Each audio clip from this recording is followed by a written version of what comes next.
Students, आज हम introduction to trigonometry का एक्सरसाइज 8.2 कंटिन्यू करेंगे।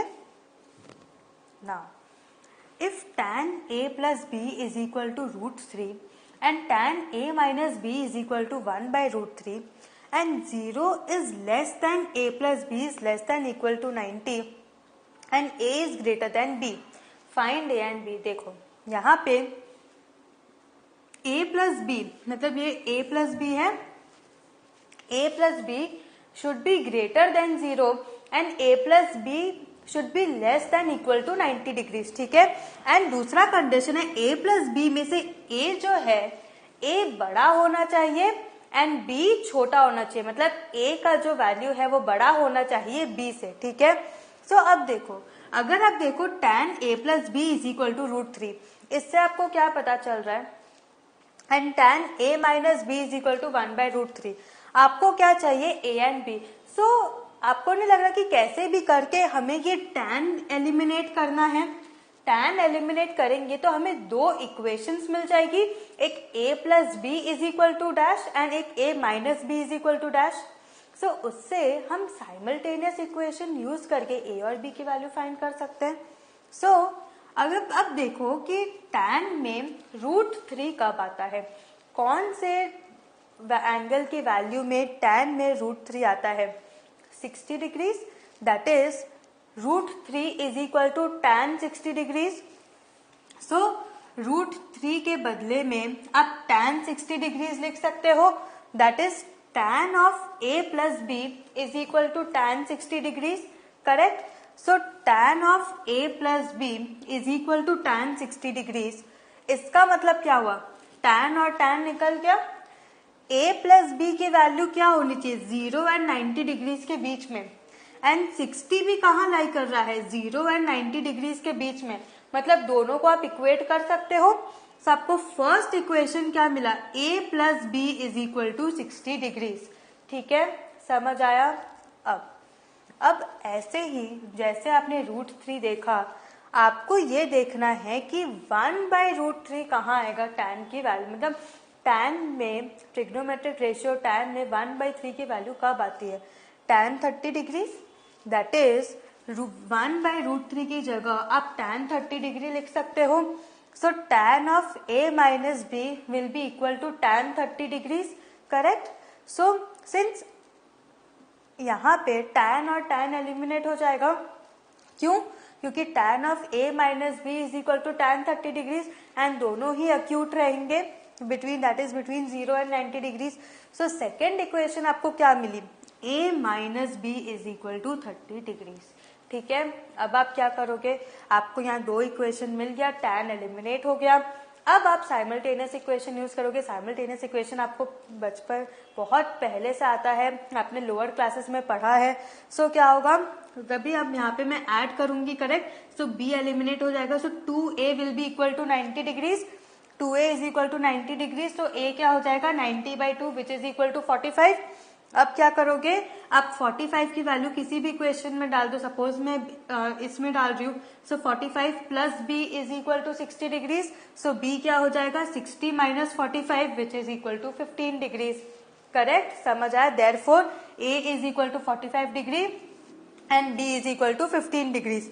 अब देखो कि क्या ये दोनों कंडीशन सेटिस्फाई हो रही है। देखो, is a plus b between 0 and 90 degrees, a plus b, that is 45 plus 15, 60. Yes, it is between 0 and 90 degrees. And is a greater than b? Yes, a is 45 degrees and b is 15 degrees. So a is greater than b. Correct? Next. State whether the following are true or false and justify your answer. ठीक है, मतलब आपको बोलना है कि true और false है कि नहीं, अगर है तो मैंने है या नहीं, आपको बोलना है कि क्यों है ऐसा, आपका आंसर कैसे आया। Sine a plus b is equal to sine a plus sine b, ठीक है। अब आपको ये देखना है कि sine of a plus b is equal to sine a plus sine b. Now let a be 30 degrees and b भी 60 degrees, ठीक है। साइन 30 की वैल्यू क्या होती है 1/2 एंड साइन 60 की वैल्यू क्या होती है √3/2। सो LHS पहले देखते हैं, that is sine a plus b, sine of 30 plus 60 degrees होगा, करेक्ट, क्योंकि a के बदले मैंने क्या लिख दिया 30 एंड b के बदले मैंने 60 सब्स्टिट्यूट कर दिया। So sin of 30 plus 60 is equal to sin 90 degrees. Correct. Sin of 30 plus 60 is equal to sin 90 degrees which is equal to 1. Correct. अब RHS क्या है? sin A plus sin B. That is sin 30 plus sin 60. sin 30 की value क्या है? 1/2 plus sin 60 की value क्या है? √3/2. तो ये क्या हो गया? 1 plus √3/2. Correct. This is equal to 1 plus √3/2. But LHS क्या है? LHS खाली 1 है. So LHS is not equal to RHS. Hence the statement is false. Correct. समझ आया स्टेटमेंट कैसे फॉल्स हुआ? Next. The value of sine theta increases as theta increases. अब देखो ये जो ट्रू एंड फॉल्स है, आपको याद है जब मैं इसका एक्सप्लेनेशन दे रही थी तब मैंने एक थ्योरी में, एक स्लाइड में पूरा थ्योरी था, मैंने आपको बोला था वो थ्योरी आपको अच्छे से समझना है क्योंकि वो एज अ ट्रू और फॉल्स और एज एन ऑब्जेक्टिव आ सकता है. अगर आपको वो याद है सो आपको ये इजीली समझ आ जाएगा. बट अभी सपोज अगर आपको नहीं याद है सो 1 मिनट वीडियो पॉज करो, बुक खोलो, बुक में वो पूरा थ्योरी पढ़ो, उसके बाद सॉल्व करना सब. ठीक है. नहीं तो आपको समझ नहीं आएगा. आप खाली देखोगे लेकिन आप समझ नहीं पाओगे कि क्या है. ठीक है. So the value of sine theta increases as theta increases. अब क्या है बोलो, ट्रू या false? Now since values of sine theta increases from 0 to 1. Correct. हमने पढ़ा था कि जब 0 to 90 डिग्री होता है तो साइन की वैल्यू इंक्रीज होती है एंड कॉस की वैल्यू डिक्रीज होती है. करेक्ट. यहाँ पे साइन पूछा है.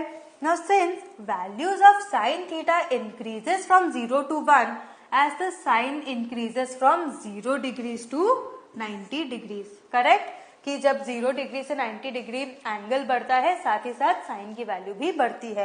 Hence the value that sine theta increases as theta increases is true. That is the given statement is true. समझ आया? Next. The value of cos theta increases as theta increases.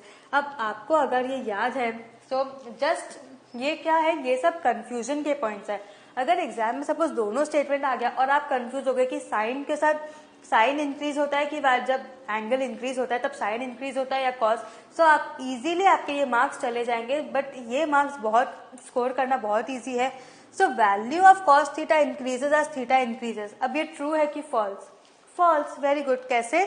क्योंकि जब angle बढ़ता है that is 0, 30, 45, 60, 90 तब cos की value decrease होती है एंड साइन की वैल्यू इंक्रीज होती है. सो कॉस की वैल्यू डिक्रीज होती है जैसे जैसे एंगल बढ़ता है. So that is since values of cos theta decreases from 0 to from 1 to 0. Now since values of cos theta decreases from 1 to 0 as theta increases from 0 degree to 90 degrees, hence the statement is false. समझ आया? Next. Sine theta is equal to cos theta for all values of theta. मतलब बोल रहे कि theta में कोई भी value आप सब्स्टिट्यूट कर दो साइन थीटा हमेशा कॉस थीटा के इक्वल होगा. ये ट्रू है या फॉल्स? नाउ साइन 30 डिग्री क्या होगा? 1/2 एंड कॉस 30 डिग्री क्या होता है? √3/2. आप यहाँ पे साइन 60 एंड कॉस 60 भी ले सकते थे जैसे आपकी मर्जी. ठीक है. सो sin 30 is 1/2 but cos 30 is √3/2. This is not equal. That is sin 30 degrees is not equal to cos 30 degrees. Hence the given statement is false. Correct? Cot A is not defined for A is equal to 0 degrees. मतलब बोल रहे जब A is equal to 0 degree होता है सब cot A is not defined. Now आपको याद है जब मैंने ट्रिग्नोमेट्रिक रेशियोज पूरा एक्सप्लेन किया था तब एक नोट था जिसमें था कि कौन से ट्रिग्नोमेट्रिक रेशियोज अनडिफाइंड होते हैं, दैट इज नॉट डिफाइंड होते हैं, कौन से 0 होते हैं. सो वो अब आप रेफर करो एंड देखो. तो from the table cot 0 is equal to not defined. याद आया? कॉट 0 क्या होता है? वो नॉट डिफाइंड होता है. सो जब a इज इक्वल टू 0 है that is when cot is 0, that is cot 0. Cot 0 is not defined. Hence the given statement is true. therefore the given statement is true। समझ आया? So what have you learn today? आज हमने आपका ये exercise complete किया। Next session में हम एक नया टॉपिक पढ़ेंगे। Till then have a good revision, और जितने भी टेबल्स नोट्स सब मैंने जो इम्पोर्टेंट आपको बोले हैं सेशंस के टाइम पे वो सारे आपको अच्छे से समझने हैं, तब जाके आप अच्छे से स्कोर कर पाओगे। ठीक है? So have a good revision, practice maths daily. Thank you.